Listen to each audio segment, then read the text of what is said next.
wa ala alihi wa sahbihi wa mawalah wa la hawla wa la quwata illa billahi wa ba'du.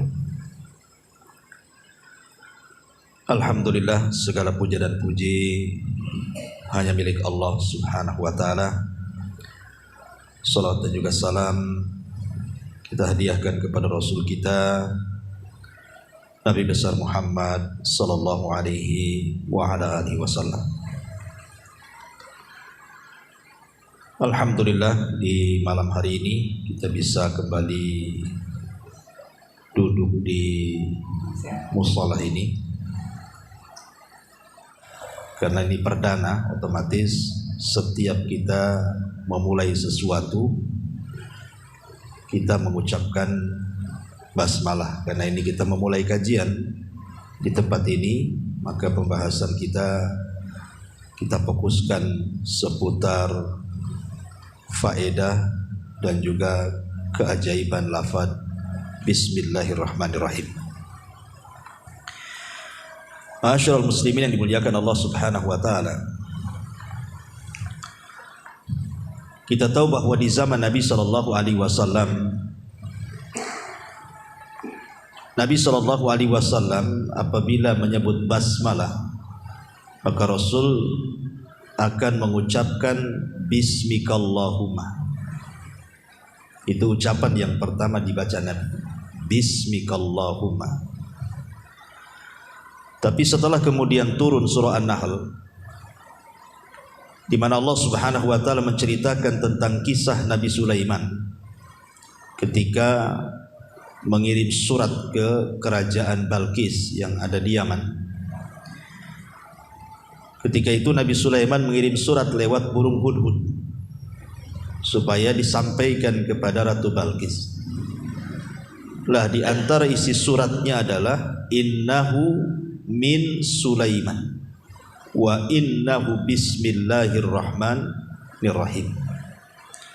Sesungguhnya surat ini datang dari Sulaiman dan sesungguhnya dia memulai dengan suratnya Bismillahirrahmanirrahim. Ketika turun surah An-Nahl ini, maka ketika itu Nabi SAW merubah dari Bismikallahumma menjadi Bismillahirrahmanirrahim. Dan luar biasanya ikhwata fillah muliakan Allah azza wa jalla, Bismillahirrahmanirrahim ini, kalau kita melihat sejarah Nabi Nuh alaihi salatu wassalam, Nabi Nuh alaihi salatu wassalam ketika diselamatkan Allah subhanahu wa ta'ala, apa ucapan yang diucapkan Nuh itu? Bismillahi majreha wa mursaha. Itu ucapan Nabi Allah Nuh alaihi salatu wassalam. Artinya Bismillahi majreha wa mursaha, dengan menyebut nama Allah kami berlayar dan kami berlabuh. Ulama mengatakan, lihat bagaimana Nuh alaihi salatu wassalam diselamatkan Allah subhanahu wa ta'ala dengan kalimat basmalah. Hanya separuh basmalah tetapi bisa menyelamatkan.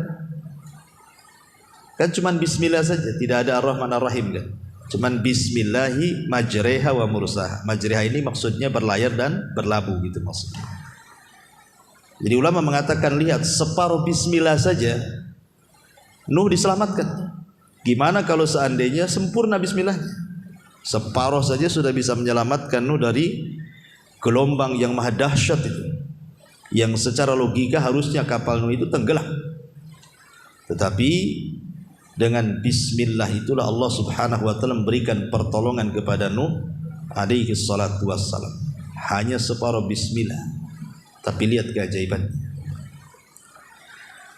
Lah begitu juga dikukuhkannya kerajaan Sulaiman pun karena Bismillahirrahmanirrahim tadi. Ketika dia mengirim surat ke Ratu Balqis, dia memulai dengan Bismillahirrahmanirrahim, makanya Allah kukuhkan kerajaan.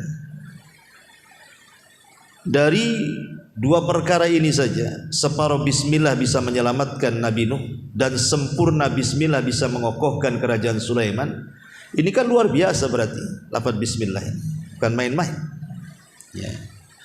Apalagi lafaz bismillah sendiri dijelaskan oleh para ulama, dia adalah awal ketika Allah Subhanahu wa taala mencatat dengan makhluknya yang bernama qalam di Lauhil Mahfuz. Jadi bismillah itulah ucapan pertama firman Allah Azza wa Jalla yang dicatat oleh qalam kemudian diletakkan di Lauhil Mahfuz. Dan dia juga ucapan pertama yang Allah perintahkan Jibril untuk dibaca Nabi. Ketika Nabi berada di Gua Hira, maka Jibril datang kepada Nabi SAW dan mewahyukan wahyu pertama.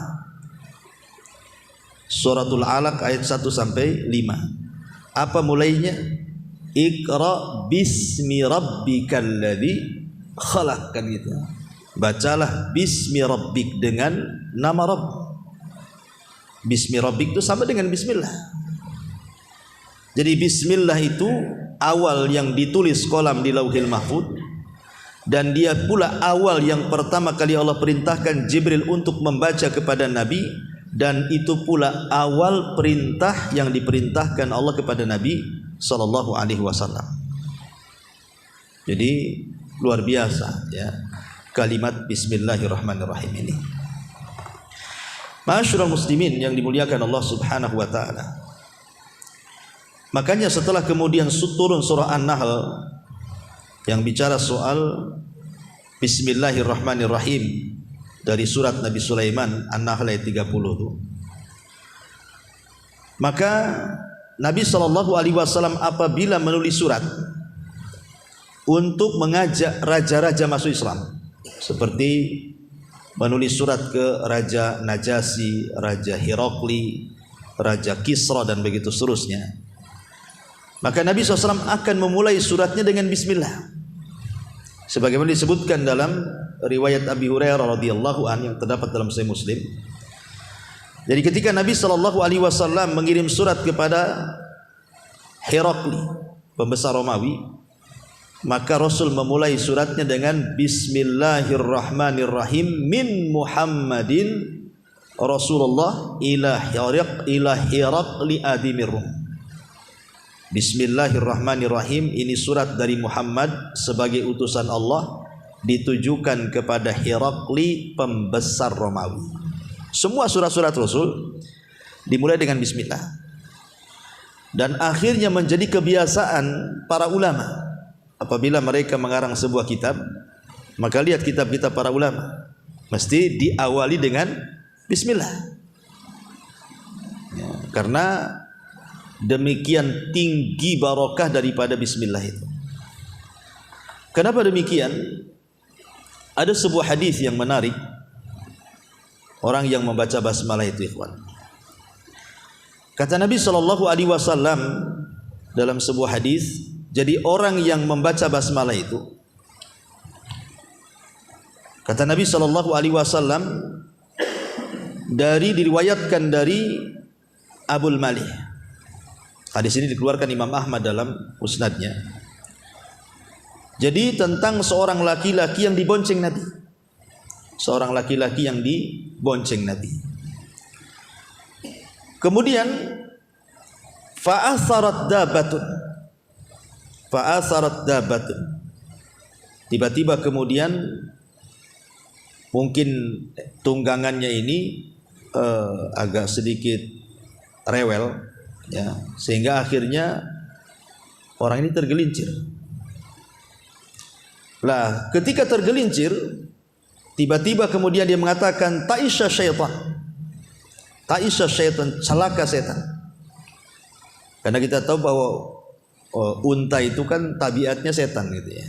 Jadi dia secara refleks orang ini mengatakan celaka kau setan gitu. Karena dia tergelincir dari untanya itu. Maka Nabi SAW mengatakan la taqul ta'isha syaitan. Jangan kau katakan celaka setan.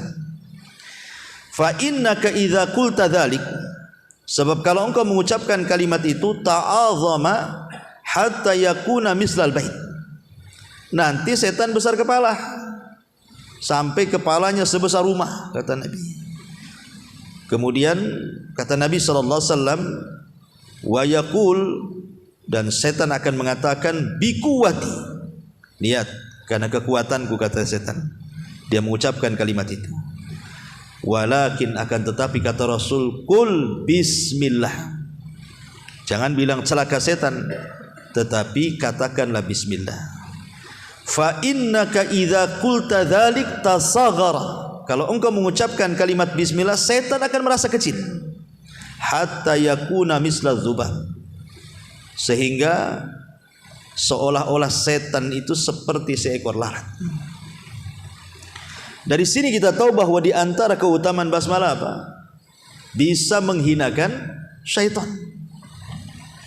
Makanya kalau antum pamannya kepeleset, ya namanya orang jalan kepeleset atau kesandung atau nabrak apa gitu ya, jangan kemudian kita mengutuk setan atau mengutuk, mengumpat-ngumpat bahasa-bahasa lain gitu kan.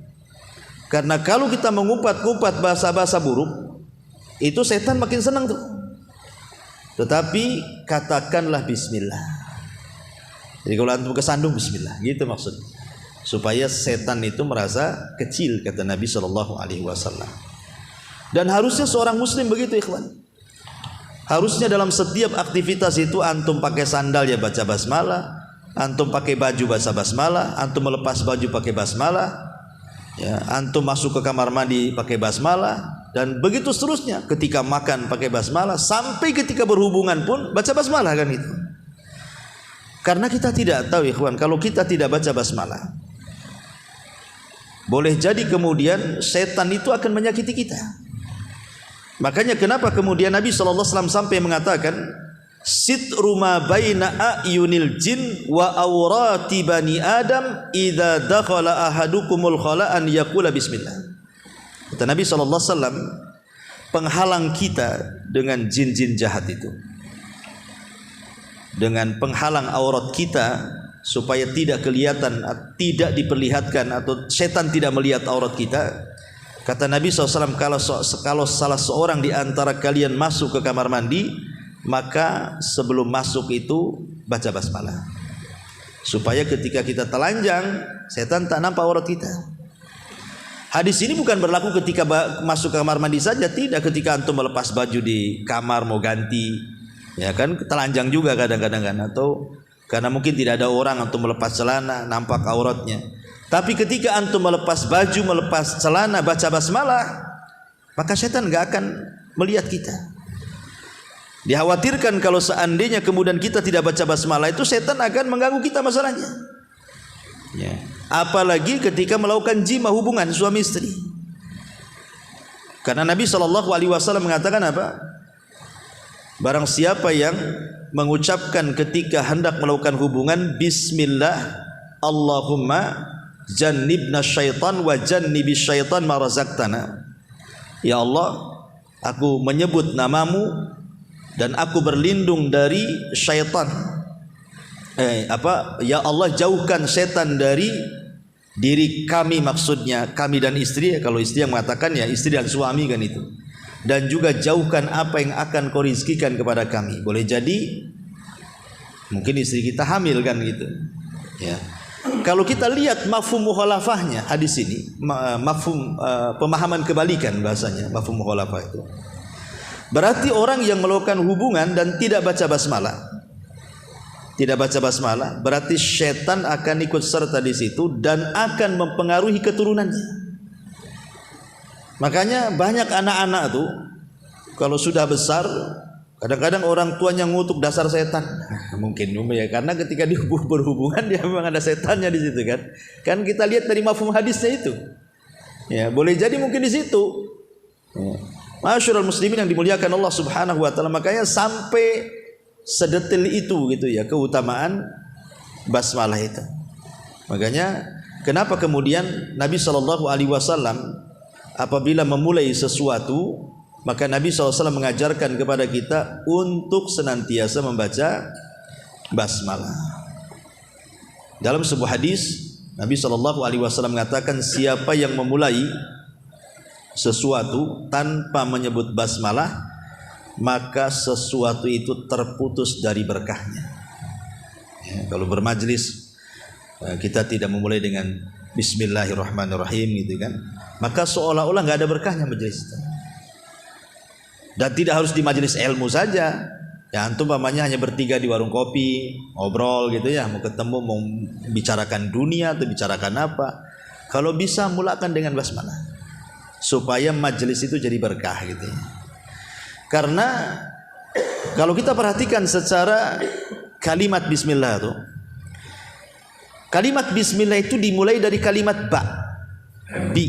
Bismillah, di situ ada harfu jar. Ya. Huruf jar dalam bahasa Arab itu. Apa fungsinya ba dalam kalimat bismillah? Para ulama mengatakan bahwa lafaz ba itu sangat istimewa dalam kalimat bismillah itu.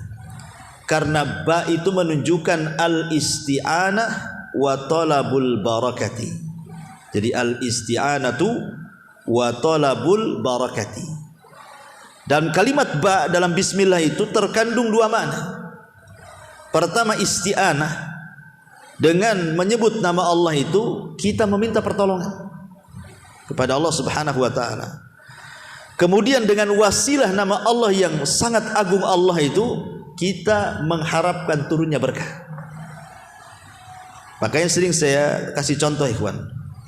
Kalau antum kerja, entah kerja bangunan, entah kerja ojek, entah kerja taksi, entah jadi nelayan atau apalah kan, yang namanya sebuah pekerjaan itu kan pasti ada risiko.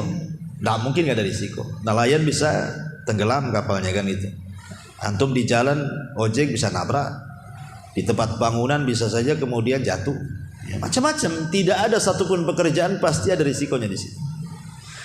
Tetapi kalau kita sebelum melangkahkan kaki ke tempat pekerjaan dan kita kemudian menyebut bismillah, ya, tawakkaltu 'ala Allah, bismillah, berarti hakikatnya satu, kita meminta pertolongan kepada Allah agar dalam setiap pekerjaan itu dihindarkan dari bahaya. Satu. Yang kedua, diberkahi pekerjaannya sehingga hasil yang antum dapat dari pekerjaan itu menjadi berkah.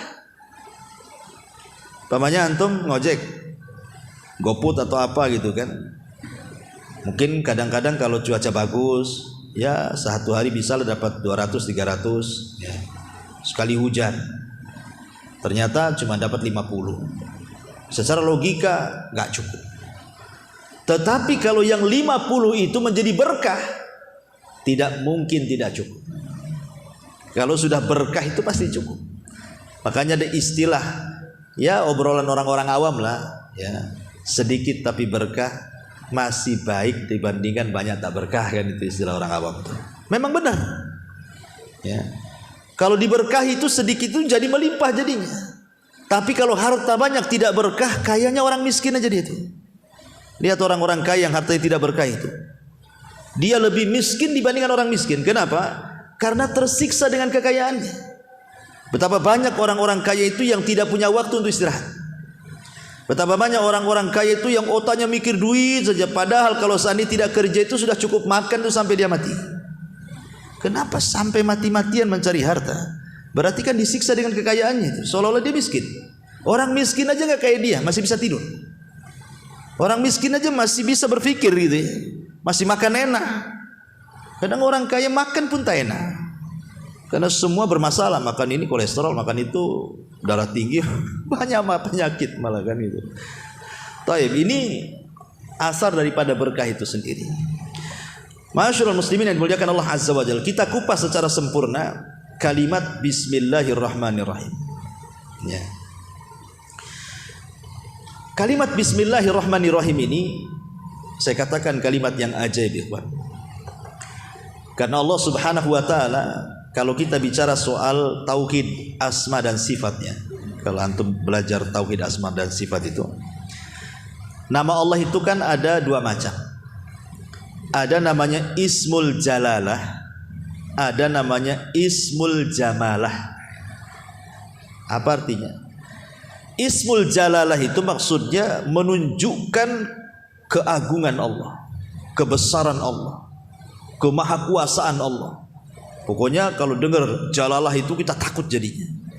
Allah itu agung, Allah itu besar, Allah itu segala sesuatu maha mampu. Itu namanya Jalalah ya. Tetapi ada yang kedua namanya Ismul Jamalah. Jamalah itu diambil dari kata Jamal, indah. Kalau kita dengarnya itu enak gitu ya. Kalau disebut Jalalah takut kita rasanya. Tapi kalau disebut Jamalah sedap kita rasanya. Lah dalam kalimat Bismillahirrahmanirrahim, di situ terdapat dua nama ini. Luar biasanya, Allah menyebut Ismul Jalalah satu, tetapi Allah menyebut Ismul Jamalah dua. Bismillahirrahmanirrahim. Di situ ada kalimat Allah. Allah masuk dalam kategori Ismu Jalalah. Ismu Jalalah itu apa tadi? Menunjukkan keagungan, kebesaran Allah. Karena Allah itu menunjukkan uluhiyah, bahwa kita tidak boleh menyembah kecuali kepada Allah. Karena arti Allah itu dari ma'luh, ma'bud, yang disembah. Berarti melahirkan rasa takut pada kita, bahwa kita harus menghambakan diri kepada Allah. Kemudian Ar-Rahman, Ar-Rahim, dua di situ. Ar-Rahman, Ar-Rahim, itulah namanya Ismul Jamalah. Nama Allah yang menunjukkan kelembutan. Karena Rahman dan Rahim itu terkandung sifat rahmat, kasih sayang. Lembut kan kasih sayang itu. Apa faedahnya? Kenapa Allah Subhanahu wa taala dalam kalimat Bismillahirrahmanirrahim menyebut Ismul Jalalah satu, tapi menyebut Ismul Jamalah dua? Dari sini ada hadis Nabi SAW, dari hadis Abi Hurairah radhiyallahu an. Apa kata Nabi SAW? Inna rahmati sabaqat ghadabi. Sesungguhnya rahmatku mendahului kemurkaanku. Itu faedahnya di sini. Ya. Jadi dalam kalimat Bismillahirrahmanirrahim itu, ketika kemudian Allah menyebut kalimat Ismul Jalalah satu Allah, dan ketika kemudian Allah menyebut Ismul Jamalah dua, Ar-Rahman, Ar-Rahim, menunjukkan apa? Kelembutan Allah itu lebih dibandingkan murkanya. Kasih sayang Allah kepada kita itu berlebih dibandingkan kemurkaannya. Makanya kita lihat ketika kita membahas pintu-pintu sorga dan pintu-pintu neraka. Kenapa pintu sorga dilebihkan satu? Pintu neraka 7, pintu sorga 8 kan? Kenapa pintu sorga dilebihkan satu? Supaya menunjukkan bahwa kasih sayang Allah itu lebih luas dibandingkan murkanya. Sama dengan Bismillahirrahmanirrahim juga. Ya. Ketika kemudian Ismul Jalalah cuma satu, Ismul Jamalah dua, Allah ingin memberitahu kepada kita bahwa kasih sayang Allah kepada kita itu jauh lebih luas dibandingkan murkanya Allah kepada kita. Begini ikhwan, sebagai manusia, saya, antum, atau siapapun pasti pernah salah, pasti pernah maksiat, pasti pernah melakukan dosa.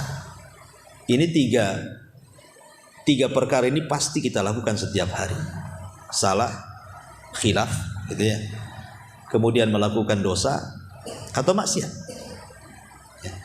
Tetapi walaupun demikian, dengan Rahman dan Rahimnya Allah, walaupun kita tetap bermaksiat kepada Allah Azza wa Jal, tetapi kita tetap mengucapkan Bismillahirrahmanirrahim.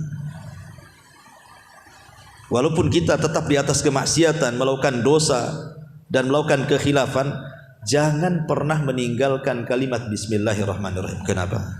Karena kalimat Rahman dan Rahim itu menunjukkan apa? Allah itu Ghafur, Maha Pengampun. Allah itu Rahim, Maha Penyayang. Dan Allah itu Maha Mencukupi. Jadi walaupun antum maksiat, walaupun antum berbuat salah, walaupun antum ini khilaf, tetapi Allah masih memberikan kesempatan ampunannya, masih memberikan kesempatan kasih sayangnya, masih memberikan rizkinya pula kepada kita. Indahnya Allah, itulah kalimat Ar-Rahman Ar-Rahim itu. Jadi murkanya Allah itu lebih sedikit dibandingkan kasih sayangnya. Ketika antum berbuat dosa, otomatis mengundang murka kan? Antum maksiat mengundang murka, antum melakukan kesalahan mengundang murka. Tetapi karena kemurkaan Allah itu lebih sedikit dibandingkan rahmatnya, tetap Allah masih berikan kesempatan taubatnya, istighfarnya. Kenapa? Karena Allah itu masih mengampuni, masih merahmati, dan masih memberikan kecukupan kepada kita. Itulah makna Ar-Rahman Ar-Rahim. Jadi indah sekali sebenarnya makna ini. Ya, jadi kita ada kesempatan untuk bertobat kepada Allah Subhanahu wa taala walaupun kita melakukan dosa. Karena kasih sayang Allah itu melebihi kasih sayang siapapun dari orang yang sayang dengan kita. Makanya Hasan Al-Basri kalau tidak salah, dia pernah mengatakan, kalau nanti di akhirat aku suruh memilih, apakah yang mengadiliku itu ibuku ataukah yang mengadiliku Allah, maka aku lebih memilih Allah yang mengadiliku, katanya. Padahal sudah jelas kalau seandainya orang tua yang mengadili kita, pasti dia akan condong untuk menyelamatkan kita kan. Nah, mungkin orang tua kita memasukkan kita ke neraka. Pasti orang tua kita kalau bisa masuk surga lah, karena sayangnya orang tua kepada kita. Tapi kata Hasan Al-Basri, aku lebih suka yang mengadiliku Allah dibandingkan ibuku. Kenapa? Karena kasih sayang Allah jauh lebih banyak dibandingkan kasih sayang ibuku kepada aku. Bayangkan saja, Allah itu memiliki 70 rahmat. Yang diturunkan ke bumi itu cuma satu. Itu saja kita lihat bagaimana sayangnya orang tua dengan anak, sayangnya anak kepada orang tua, padahal cuma satu. Gimana kalau yang 70-nya diturunkan? Nah, ini menunjukkan kenapa para ulama mengatakan lebih baik aku diadili Allah pada hari kiamat dibandingkan aku diadili oleh orang tuaku, karena aku tahu bahwa kasih sayang Allah jauh lebih hebat dibandingkan kasih sayang orang tuaku. Itulah makna di balik Ar-Rahman Ar-Rahim. Ma'asyiral muslimin yang dimuliakan Allah Subhanahu wa taala. Kemudian juga faedahnya kalimat Ar-Rahman Ar-Rahim itu, kata para ulama, di sini ada al-i'tirafu bi nikmatillahi azza wa jal wa fadlihi wa ihsan. Ada pengakuan nikmat Allah, ada pengakuan bahwa Allah itu baik dengan kita, sayang dengan kita. Kenapa? Karena nikmat yang Allah turunkan kepada kita ataupun kebaikan Allah yang Allah berikan kepada kita itu pengaruh daripada rahman Allah dan pengaruh daripada rahim Allah. Karena Allah itu maha pengasih, Allah itu maha penyayang, makanya kalau Allah sayang pasti Allah tidak mungkin membiarkan hambanya, pasti akan tetap diberikan nikmat walaupun dia kufur. Makanya kalau disebut Rahman itu umum, mencakup mukmin dan kafir. Tapi kalau disebut Rahim khusus, hanya untuk orang-orang yang beriman saja.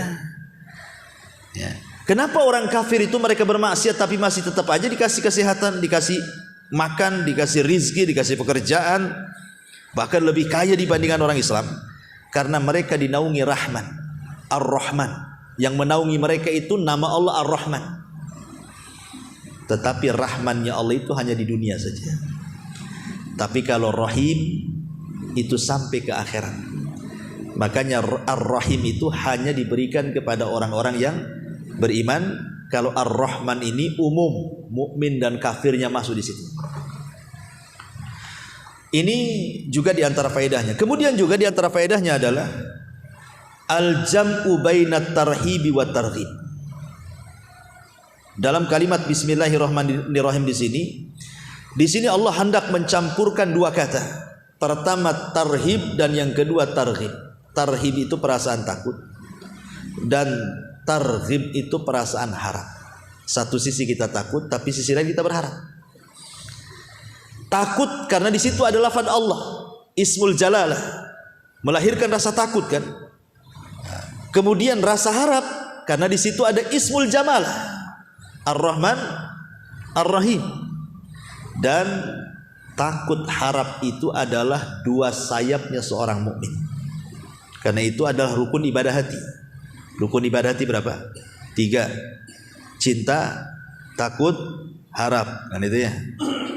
Lah takut dan harap itulah sayap kita. Sementara kecintaan itu di tengah di dada kita. Kita harus cinta kepada Allah, kita harus takut kepada Allah, kita harus berharap kepada Allah. Supaya seimbang hidupnya. Karena kalau tidak seimbang, orang itu dipenuhi rasa takut aja, nanti putus asa. Takut dosa, takut dosa, takut dosa, masuk neraka, masuk neraka, masuk neraka. Stres akhirnya, putus asa. Tapi kalau harap saja, nggak apa-apa maksiat, kan Allah Maha Pengampun, nanti juga masuk surga. Itu harap, harap, harap. Akhirnya meremehkan ibadah. Ya. Tapi kalau dicampurkan takut dan harap, akhirnya kan seimbang kan. Satu sisi takut diadab, sisi lain berharap masuk surga kan. Akhirnya seimbang hidupnya. Tetapi kata para ulama, kalau waktu sehat, maka dilebihkan takut dibandingkan harapnya. Tapi kalau lagi sakit, dilebihkan harapnya dibandingkan takutnya. Apa maknanya? Kalau antum lagi sehat, lebihkanlah takut dibandingkan harap, supaya jangan meremehkan ibadah. Tapi kalau lagi sakit, apalagi sakit parah, maka lebihkan harapan, sedikitkan takut, supaya jangan suudzon kepada Allah. Makanya antum disunahkan kalau mendatangi orang yang sakit parah itu, disuruh menghibur dia. Ingatkan amal kebaikannya, jangan diingatkan amal buruknya. Ya, kalau antum mengunjungi orang sakit tuh, ingatkan amal baik dia. Kamu ini orang baik, saya lihat kamu ini rajin ngaji, rajin sholat, rajin apa gitu kan. Jadi ketika dia sakit, kalaupun Allah takdirkan dia mati, itu yang diingat. Akhirnya dia mati husnudzon kepada Allah kan. Pasti ada harapan masuk surga gitu maksudnya ya kan. Boleh jadi husnudzon itulah ibadah terakhir yang dia bawa. Tapi kalau antum takut-takuti dengan dosa, cepatlah sembuh, kita maling lagi. Ya. Ya, cepat sembuh, kita mabok lagi. Cepat sembuh, kita zina lagi. Nanti kita lagi udah sakit, makin takut, cepat mati, dia takut neraka kan. Akhirnya suudzon kepada Allah jadinya. Lah suudzon itulah jangan-jangan dosa terakhir pula yang dia bawa pula kan begitu. Lah inilah dalam Bismillahirrahmanirrahim itulah tergabung antara tarhib dan targhib. Kemudian juga di antara faedahnya adalah ad-dilalatu ala annal isti'anata innama tustamaddu minallahi azza wajalla.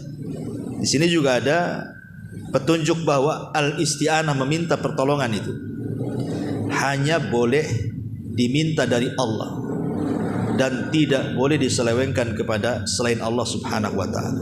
Apa maknanya? Ketika kita membaca basmalah itu bismillahirrahmanirrahim, artinya kita meminta pertolongan kepada Allah. Karena yang pertama kita sebut apa? Lafaz Allah, di mana semua nama tertuju kepada Allah. Makanya kalau kita menyebut Asmaul Husna pasti Allah dulu kan. Allahu wa Ar-Rahman, Ar-Rahim, Al-Malik, Al-Qudus kan itu ya. Karena semua nama Allah itu sumbernya di Allah. Semua nama Allah itu kembali kepada zat yang satu, namanya Allah. Lah ketika kemudian kita mengatakan bismillah, itu artinya kita menambahkan isti'anah. Hanya kepada Allah lah aku meminta pertolongan, karena dia zat yang memang layak disembah. Ketika zat itu layak disembah, berarti memang dia itu kuat ya. Sebab sesembahan selain daripada Allah itu mereka lemah, tidak layak disembah, apalagi diminta pertolongan kan. Mereka lemah, menciptakan tidak bisa, berserikat dalam penciptaan pun tidak. Kalaupun diambil sesuatu barang mereka oleh lalat, tidak bisa diambil lagi. Lemah. Macam mana makhluk yang lemah kita minta pertolongan? Ya kita minta pertolongan ke makhluk yang kuat lah. Dia yang menciptakan, dia yang ngasih rizki, dia yang mengatur, dia yang menguasai. Itulah pantas kita meminta pertolongan kepada dia. Makanya kita katakan bismillah itu artinya kita meminta pertolongan kepada Allah. Supaya apa? Supaya setiap aktivitas kita itu Allah ikut campur di dalamnya. Kalau antum bekerja, sebelum bekerja baca basmalah itu supaya Allah ikut campur dalam pekerjaan antum. Jadi kalau seandainya Allah takdirkan ada masalah dalam pekerjaan, sesulit apapun masalah, kalau ikut campur di situ pasti akan diurai itu. Kalau ikut campur di situ. Tapi sekecil apapun masalah kalau Allah tidak ikut campur, mana bisa diuraikan? Karena masalah itu datang dari Allah masalah. Itulah fungsinya baca basmalah. Ya. Kemudian juga di antara faedahnya adalah izharu mukhalafatil musyrikin. Dengan membaca basmalah itu sebenarnya hakikatnya kita sedang menyelisihi orang-orang musyrik. Karena dulu orang-orang musyrik itu yang mereka sebut siapa? Lata, Uzza, Manat, demi Lata, demi Uzza, demi Manat kan? Maka Islam mengajarkan jangan menyebut-nyebut berhala, tapi menyebutlah kalimat Allah. Berarti ketika kita mengatakan bismillah hakikatnya menyelisihi semua orang musyrik. Ketika mereka menyebut nama berhala mereka, kita menyebut zat yang menciptakan berhala itu, Allah Subhanahu wa taala. Kemudian juga di sini ada bantahan kepada orang-orang Qadariyah.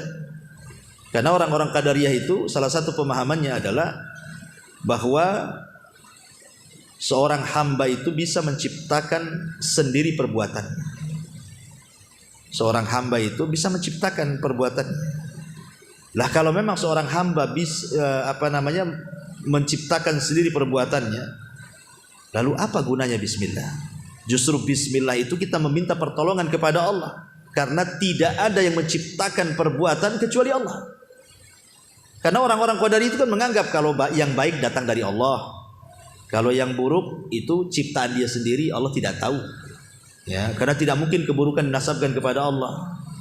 Kalimat ini sebenarnya kalau sering saya katakan yang baik datang dari Allah, yang buruk datang dari kita. Maksudnya kalau itu pilihan kita, bukan kita yang menciptakan, ya benar saja. Tapi kalau keburukan kita yang menciptakan, Allah tidak tahu, itu Qadariyah namanya. Itu seperti orang Majusi yang mengatakan ada Tuhan gelap, ada Tuhan cahaya namanya. Tuhan gelap jahat, Tuhan terang baik. Nanti pembagian Tuhan seperti itu. Makanya kenapa Rasul mengatakan Al-Qadariyatu majusi hadil ummah. Qadariyah itu majusinya umat ini. Karena mereka meyakini bahwa perbuatan buruk itu dia yang menciptakan, Allah tidak ikut serta di situ. Nah, ini kan tidak. Semua baik dan buruk itu datang dari Allah. Allah yang menciptakannya. Cuman Allah hanya perintahkan yang baik dan Allah tidak perintahkan yang buruk. Tapi dua-duanya Allah yang ciptakan. Bukan kita yang menciptakan. Ya, ini juga diantara faedahnya. Termasuk juga kata para ulama bahwa menyebut basmalah ini adalah sababun li husulil khairi wal barakah. Sebab terbesar mendapatkan kebaikan dan juga keberkahan. Termasuk juga sebab bisa menyelamatkan dari hal-hal yang ditakutkan seperti syaitan dan yang semacamnya. Ini diantara faedah secara umum lafaz basmalah. Tapi kita masuk, kapan kita ucapkan basmalah ini? Di tempat apa saja kita mengucapkan basmalah itu? Pertama, kita mengucapkan basmalah itu ketika kita naik kendaraan. Antum dari rumah ke sini kan naik motor, ya, atau yang naik mobil atau naik gojek, ya. Maka ketika antum naik kendaraan itulah baca basmalah. Karena Allah mengatakan dalam surah Hud ayat 41, wa qala rkabu fiha bismillahi majreha wa mursaha inna rabbi laghafurur rahim. Dan Nuh berkata, naiklah kamu sekalian ke dalamnya dengan menyebut nama Allah. Ketika kita naik di kendaraan, maka kita baca bismillah atau bismillahirrahmanirrahim. Insyaallah antum akan selamat sampai di sini. Sebagaimana Nuh diselamatkan dengan gelombang, maka Allah akan menyelamatkan antum sampai di sini.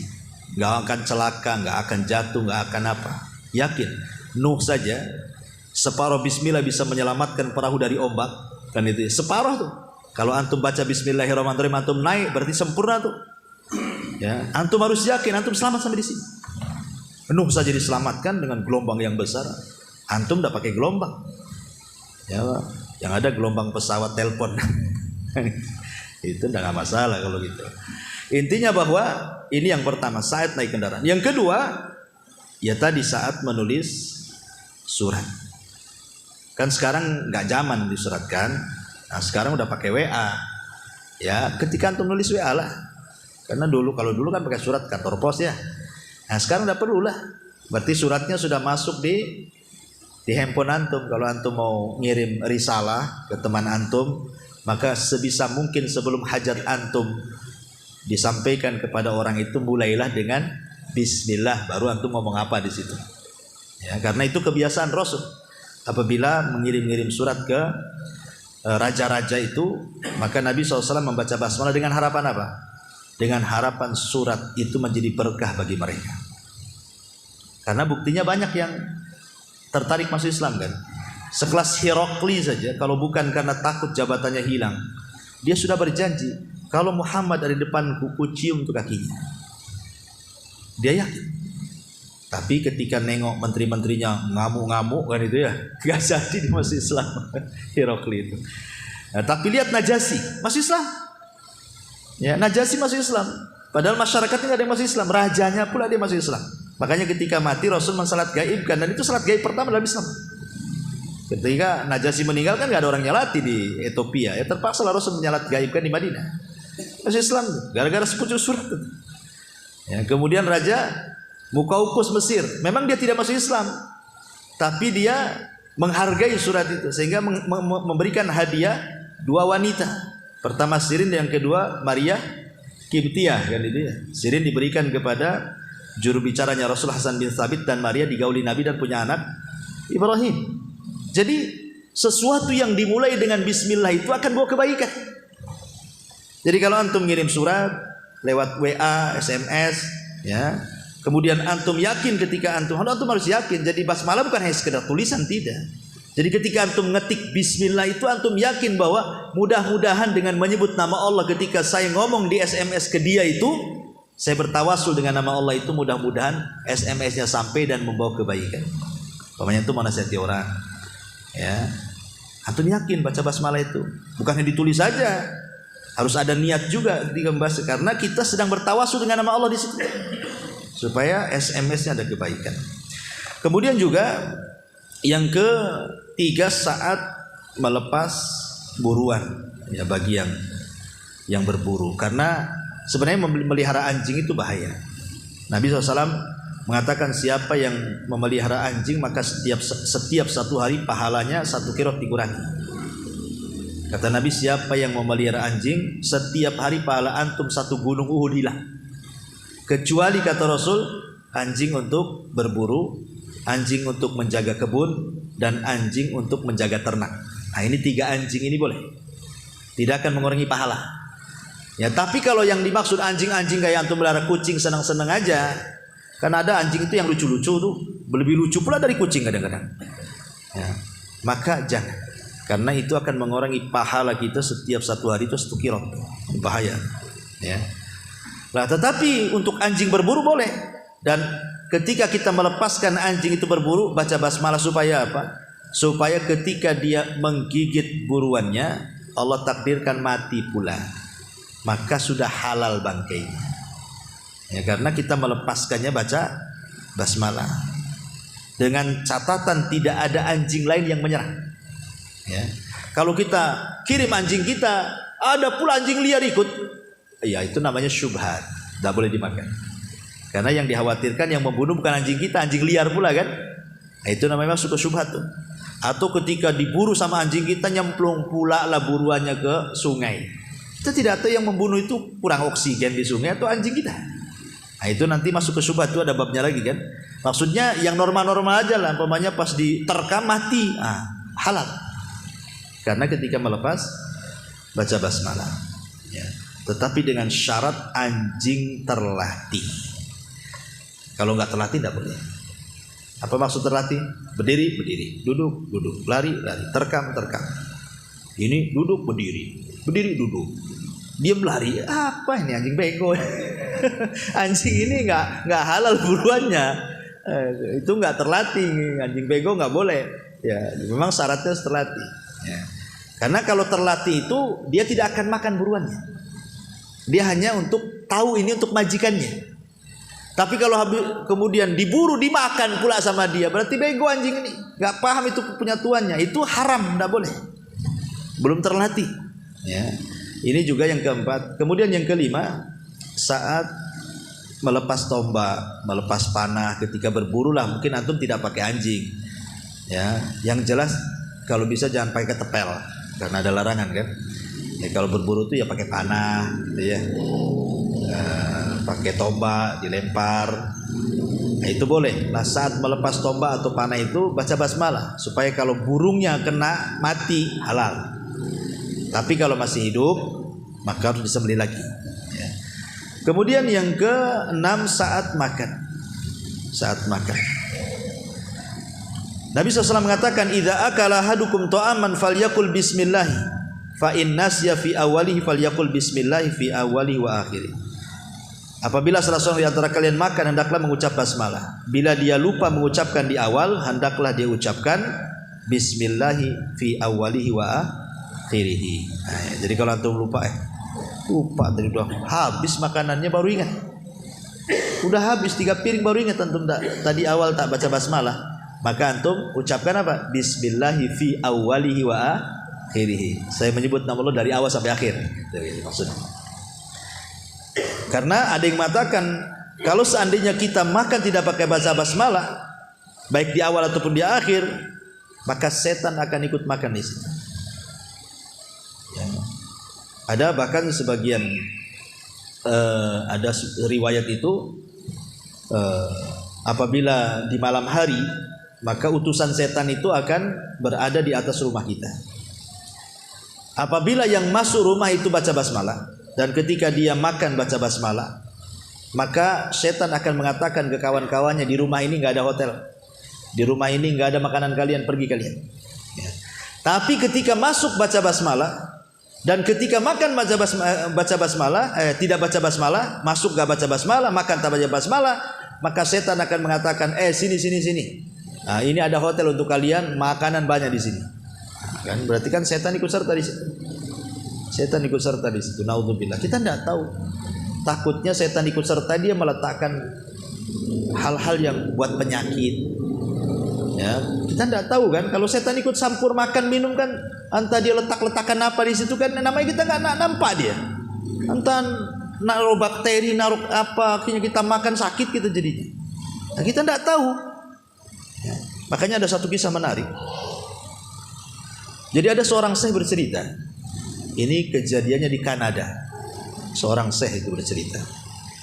Ikhwan, kalau antum, jadi ada seorang profesor muslim. Dia ingin meneliti minuman. Jadi setiap minuman dibawa ke lab. Jadi sediakan 2 gelas minuman air putih itu. Ya. Kemudian satu minuman antum puji. Antum keluarkan kalimat-kalimat indah. Ya. Aku sayang, I love you, apalah gitu. Pokoknya yang indah-indah lah ke minuman itu. Ucapan-ucapan yang bagus-bagus. Kemudian satu gelas antum caci maki. Ya. Antum caci maki saja. Itu. Keluarkan kata-kata binatang tuh di situ. Kan di satu gelas tuh. Diteliti, ikhwan. Subhanallah. Rupanya minuman itu kalau diucapkan kalimat-kalimat indah itu bisa memadatkan molekul dan menjadi detox, menjadi obat. Dan sebaliknya, ketika kemudian minuman itu dicaci, dimaki minuman itu, maka minuman itu akan mengandung bakteri-bakteri penyakit katanya. Itu di lab. Ya. Akhirnya kemudian nggak yakin orang-orang tuh dengan penemuan profesor ini. Jadi dikumpulkanlah di sebuah ruangan, orang-orang banyak tuh. Kemudian ditampakkanlah di komputer hasilnya itu. Kemudian masing-masing dikasih gelas, kasih minuman. Ya. Kemudian kata profesor ini, silakan minuman yang sekarang kalian puji semuanya. Maka semua memuji. Ya, memuji. Sekali ada seorang syekh hadir di situ. Dia tidak mau menggunakan kalimat-kalimat pujian ya seperti saya sayang, saya suka, saya ini. Enggak. Dia hanya mengucapkan bismillah. Bismillahirrahmanirrahim. Ya, cuman dia yang mengucapkan bismillahirrahmanirrahim ke air itu. Yang lainnya pakai ucapan yang lain yang enggak ada kaitan dengan Quran. Tapi kalimat-kalimat yang baik. Ketika kemudian air itu betul-betul dimasukkan lab gitu kan, rupanya air yang dibacakan basmalah itu air yang paling steril dari penyakit, paling bagus. Sampai profesor kaget. Ini air punya siapa katanya? Yang ini. Kok sampai demikian dahsyatnya katanya? Maka rupanya ada seorang saya mengatakan itu air saya katanya. Akhirnya dicoba lagi. Dengan cara apa? Kata profesor ini. Coba kau wudu. Kemudian wudu dia. Habis wudu baca basmalah lagi ke air itu. Diperiksa lagi, makin jernih lagi. Masya Allah. Jadi semakin kita bersih, ya, semakin ucapan kita baik. Apalagi itu yang dibacakan ayat Quran, ya, entah surah Fatihah, entah surah apa gitu kan. Maka makanan dan minuman yang kita konsumsi itu jadi sehat. Gitu maksudnya, kesimpulannya. Ya, kesimpulan seperti itu. Ya, makanya kalau antum, apa salahnya lah antum kalau minum itu bismillah sambil tiup, bismillah minum, gitu kan, nggak sulit kan gitu. Jangan glok itu saja, enggak. Apa baca basmalah ditiup gitu aja kok susah. Itu minum aqua nih, bismillah.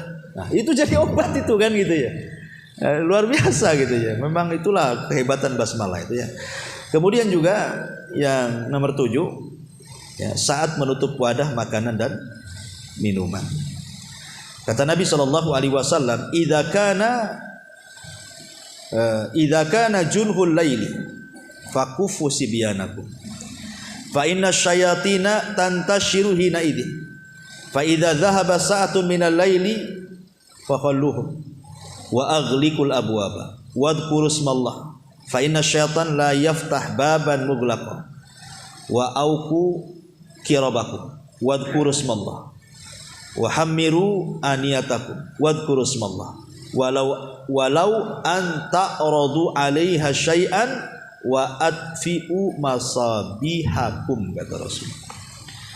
Apabila sayap malam telah tiba, maksudnya sudah terbenam nih, matahari masuk ke malam hari, ya, maka tahanlah anak-anak kecil kalian, jangan dikeluarkan, masuk ke rumah. Kalau udah maghrib, masukkan anak-anak antum ke dalam rumah, ya, tutup pintunya. Karena setan saat itu sedang bermain-main, bertebaran di mana-mana. Nanti kesurupan pelan antum. Ya, pokoknya jelang maghrib saja masukkan anak-anak itu. Jangan ada yang berkeliaran. Kalaupun mau dikeluarkan ya nantilah, sudah agak gelap. Ya. Kalau pas waktu maghrib itu waktu setan masalahnya. Kalau sudah mungkin kira-kira berjalan 10 menit atau 15 menit kan, nggak apa-apa. Ya. Kemudian kata Nabi SAW, bila terlewat beberapa saat di waktu malam, maka biarkan mereka, maksudnya biarkan anak-anak itu keluar. Kemudian jangan lupa, di malam hari kuncilah pintu-pintu dan sebutlah nama Allah. Karena setan tidak dapat membuka pintu yang terkunci dengan bismillah. Kemudian ikatlah tempat-tempat minum kalian, maksudnya tutup. Tutup tempat, kalau kita mau tidur, istri antum tuh suruh nengok ke dapur, ada enggak makanan, minuman, atau yang mungkin lauk yang tersisa di kuali gitu ya. Karena dikhawatirkan tadi ikhwan, malam hari ini setan datang. Dia akan memasukkan sesuatu masalahnya ke makanan minuman itu. Yang kita tidak tahu. Yang dimasukkan itu apa kita tidak tahu. Bakteri-bakteri kita tidak tahu kan begitu. Makanya kata Nabi, tutup. Ketika nutup itu baca basmalah, karena dia tidak akan mampu buka. Setan itu tidak akan mampu membuka tutup-tutup makanan minuman yang kita bacakan basmalah. Ya. Kemudian kata Nabi SAW, tutuplah tempat-tempat makanan kalian dan sebutlah nama Allah, walaupun hanya sekedar melintangkan sesuatu di atasnya. Kalau memang tidak ada tutup, umpamanya, ya mungkin tutupnya nggak ada, ya pokoknya bisa diletakkan di atas itulah, terserah apa gitu ya. Entah umpamanya kodeknya kan itu ya. Nah, pokoknya kan tutupnya nggak ada, bingung, ambillah kodekannya itu, taruh di atasnya gitu saja, baca basmalah. Nah, maka amanlah tuh makanan tuh. Cuman kan sederhana sebenarnya, tapi lihat ke asrornya, faedah tersembunyi dari kalimat bismillah itu luar biasa. Setan tidak bisa dekat-dekat sama makanan itu. Nah, inilah makanya kemudian saat menutup wadah makanan minuman baca basmalah. Kemudian yang nomor 8, saat masuk rumah, tadi saya sudah, setan tidak nginep di rumah kita. Ya, kalau sudah nginep di rumah kita bahaya, pasti banyak kemungkaran nanti dalam. Kemudian yang nomor 9, saat menutup pintu rumah di malam hari, ingat jendela, ingat pintu, baca basmalah, ya, supaya setan jangan masuk. Kemudian saat keluar rumah juga sama. Kata Nabi SAW, idza kharaja ar-rajulu min baiti faqala bismillah, tawakkaltu 'ala Allah, la haula wala quwata illa billah.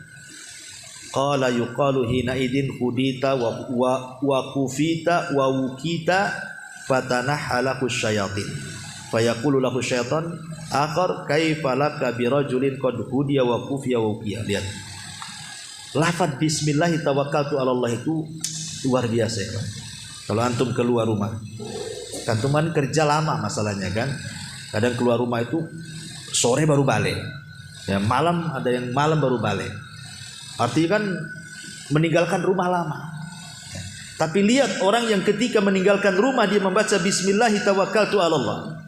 Kata Nabi SAW, apabila salah seorang keluar dari rumahnya lalu dia mengucapkan bismillah tawakkaltu 'ala Allah dengan menyebut nama Allah, aku bertawakal kepada Allah, la haula wala quwata illa billah, tidak ada daya dan kekuatan kecuali milik Allah, akan dikatakan pada saat itu, siapa yang mengatakan? Setan. Ya, yang mengatakan, Allah akan mengatakan kepada orang ini, ya, engkau akan senantiasa diberikan hidayah. Satu. Jadi ketika antum keluar rumah, antum tidak akan disesatkan orang. Di luar itu banyak syubhat, banyak syahwat masalahnya kan, yang disodorkan ke kita itu. Maka Allah katakan, engkau akan diberikan petunjuk. Dan petunjuk itu sebesar-besar nikmat daripada pekerjaan antum itu sendiri. Ya. Kemudian yang kedua, engkau akan dicukupi. Artinya apa dicukupi? Diberkahi pekerjaannya. Ya. Kemudian engkau akan dijaga. Dijaga ikhwan. Dijaga dari orang yang hasad ketika hasad kepada antum, dijaga dari orang yang dengki ketika dengki kepada antum, dijaga oleh mata-mata yang memiliki sihir ain dan begitu seterusnya. Yang namanya antum di perusahaan itu pasti ada orang hasad. Nah, mungkin gak ada orang hasad? Pasti ada orang hasad kan? Apalagi mungkin antum agak tinggi lah levelnya, pejabatnya di situ itu, kadang-kadang mau digeser-geser orang. Hasadnya mereka sama kita itu. Biar tidak ada hasad, orang hasad sampai kepada kita, kata Nabi SAW, qad hudiya wa kufiya wa wuqiya, dia akan dijaga. Wa kufita, bukan hanya itu saja, bukan hanya engkau akan dijaga gitu ya. Ya, setan pun fatanahhalahu syaitan. Setan tidak mungkin dekat-dekat sama antum. Nggak akan dekat-dekat. Coba yang kan 4 keutamaan. Dan setan yang lainnya akan mengatakan, macam mana engkau dapat menyesatkan orang ini sementara orang ini sudah diberikan hidayah, sudah dicukupi, sudah dijaga, macam mana pula mau menggoda dia? Jadi kalau antum keluar dari rumah pulang pun aman. Antum tidak khawatir keluarga yang ditinggalkan. Antum tidak khawatir rumah yang ditinggalkan. Karena betapa banyak orang yang meninggalkan rumah kebakaran, entah konsleting listrik kan itu ya, kita tidak tahu. Entah karena kecurian, entah kemasukan binatang-binatang buas, masuk ular, masuk apa, kita tidak tahu rumah kita kalau ditinggal. Tapi dengan kita titipkan kepada Allah Subhanahu wa taala jauh lebih aman dibandingkan dititip ke satpam. Karena ada juga kasusnya kan, satpam pula kerja sama-sama maling, ketangkap kan itu. Ya. Padahal harusnya dia jaga kan itu, yaitu oknum lah. Banyak satpam yang baik juga kan itu. Nah, ini juga yang nomor 10, yang nomor 11 saat meruqyah jelas ya. Sebelum meruqyah harus baca basmalah dulu. Kemudian yang nomor 12 saat membaca surah Al-Fatihah dalam sholat ya. Kemudian yang nomor 14 saat melepas pakaian supaya aurat kita tidak dilihat oleh setan. Karena bahayanya begini, disebutkan oleh Syekh Abdullah Imam dalam kitabnya Alamul Jin. Dia bercerita tentang alam jin ya. Salah satu jin itu namanya jinul asyik, jin yang suka jatuh cinta dengan manusia. Lah salah satu penyebabnya karena kita suka mempertontonkan aurat kepada mereka. Lama-lama dia suka dengan kita. Ketika dia suka dengan kita, maka dia tidak akan melepaskan kita. Namanya orang cinta. Antum cinta sama orang ini kejar-kejar. Maka jin juga sama. Jin jahat itu kalau sudah cinta dengan kita nggak akan dilepas. Antum akan terus digandeng dia. Kenapa? Salah satu penyebabnya kata Syekh Abdullah Imam, karena kita suka menampakkan aurat kepada mereka. Maka untuk supaya mereka tidak melihat aurat kita, salah satunya dengan membaca basmalah. Ya, ini yang nomor 14. Termasuk yang nomor 15 saat masuk WC jelas ya. Bismillahi inni a'udzubika minal khubuthi wal khaba'ith. Karena setan itu memang sarangnya di kamar mandi. Makanya jangan lama-lama kalau masuk kamar mandi itu. Kemudian juga saat hendak tidur ini penting. Karena Nabi SAW mengatakan apabila salah seorang di antara kalian kemudian menuju pembaringannya, kata Rasul, bacalah bismillahi wada'tu jambi Allahumma gfirli dzambi wa ahsis syaitani wa fukka rihani waj'alni fin nadil a'la. Ya Allah, aku rebahkan punggungku. Ya Allah, ampunilah dosa-dosaku. Ya Allah, hinakanlah setan untukku. Lepaskanlah tanggunganku dan jadikan aku di dalam kelompok orang-orang yang paling atas. Ya, kalau memang enggak hafal ya bismillah saja kan, itu ya sudah cukup ya. Kemudian yang nomor 17 saat masuk dan keluar masjid. Antum masuk masjid baca basmalah, keluar juga baca basmalah. Kemudian yang nomor 18 saat membaca Al-Qur'an, kecuali surah saat membaca Quran setelah basmalah baru ta'awud, kecuali surah At-Taubah. Maka surah At-Taubah tidak dianjurkan membaca basmalah. Kenapa? Karena isi At-Taubah itu sedang menghinakan orang musyrik dan orang munafik. Makanya tidak layak dibaca basmalah di sini. Ada yang mengatakan karena surah At-Taubah itu bagian daripada surah Al-Anfal. Ya, makanya disebut surah Al-Baro'ah. Tidak dianjurkan baca basmalah. Kemudian yang nomor 19 saat hendak melakukan hubungan suami istri. Tadi sudah saya jelaskan. Kemudian juga yang nomor 20 saat memasukkan mayat ke dalam kubur. Bismillahi wa ala millati Rasulillah. Antum kalau masuk ke liang lahat ya, dan antum orang yang menguburkannya, maka bacalah bismillahi wa ala sunnati Rasulillah.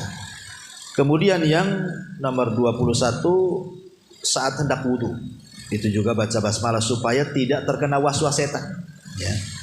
Kemudian ketika antum sakit ya, antum bisa mengobati dengan ruqyah. Cukup dengan membaca basmalah 3 kali saja, itu sudah jadi ruqyah.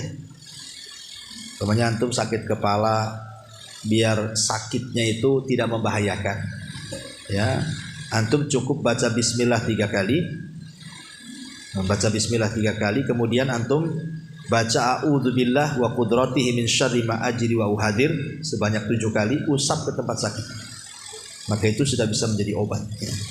Kemudian juga yang selanjutnya ketika zikir pagi petang, itu jelas ya, pakai baca basmalah kan, bismillahilladzi la yadurru ma'asmihi syai'un fil ardi wala fis sama wa huwa samiul alim 3 kali, pagi atau sore, atau ketika antum singgah di sebuah tempat yang menakutkan ya, umpamanya antum lewat gelap, kok bulu kuduk merinding ya, takut setan itu bukan syirik ikhwan, tidak.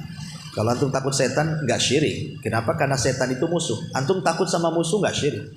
Pemain antum diancam preman, awas kalau ketemu aku bunuh kamu, takut akhirnya kita kan. Lah sama kita lewat kemudian setan nakut-nakuti kita, kemudian kita takut sama setan itu tidak ada masalah. Tabiat manusia memang takut karena setan musuh masalah. Yang jadi masalah itu bukan takutnya sama setan, setelah takutnya apa yang antum lakukan. Kalau antum kemudian melakukan hal-hal yang diharamkan, jadi haram, atau melakukan hal-hal yang berbau syirik, ya jadi syirik. Karena takut-takutnya antum datangkan dukun ke rumah untuk meruqyah, nah, jadi syirik. Ya. Atau antum melakukan hal-hal yang bukan sebab, tapi antum jadikan sebab. Antum ambil garam banyak-banyak dilempar, ngapain antum melempar-lempar garam? Setan gak takut sama garam kok. Nah, jadi haram kan? Nah, mubazir kan? Nah, tapi kalau antum ketika takut cukup baca bismillah kata Rasulullah. Apa kata Rasulullah? Ucapkan bismillah, kemudian wala tubali, jangan dipedulikan kata Rasulullah. Jadi kalau antum takut jangan peduli. Bismillah, bismillah, bismillah. Gitu aja gitu. Nanti setannya akan kecil dia. Lama-lama setannya akan kabur. Dan antum harus yakin bismillah itu bisa mengecilkan setan seperti lalat. Tapi kalau antum nggak yakin ya, karena sesuatu harus dilakukan dengan yakin. Harus dilakukan dengan yakin. Jadi ada amalan namanya amalan lisan, baca bismillah. Ada namanya amalan al-jinan, artinya amalan hati. Hati kita yakin bahwa lafaz itu bisa mengalahkan mereka. Karena yang kita sebut itu nama Allah, Ismul Jalalah, ya, nama yang agung yang semua tunduk di bawahnya. Jadi harus ada amalan lisan, ada amalan hati. Wallahu alam. Ini diantara keistimewaan basmalah, saya kira.